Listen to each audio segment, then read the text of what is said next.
Fuad Pallaska, i cili punon si shërbyes civil në Ministrinë e Punës dhe Mirëqenies Sociale, e ka demantuar deklaratën e kryeministit të Serbisë Aleksandar Vučić, që kishte bërë para pak ditësh në Preshevë për miqësinë e tij me shqiptarët.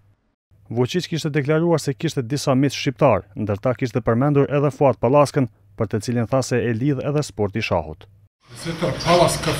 Fuad Pallaska, ndoshta mund ta njihni nga ambienti se prej nga vjen, ka luajtur shah mrekullueshëm. Pallaska thot ta ketë pasur ushtar Vučićin, por mohon se ditë luaj shah. Deklaratën e Vučićit e shes si konsum politik. Është e vërtetë që unë kam qenë në shërbimin ushtarak me kryeministrin Vučić në vitet 88-89.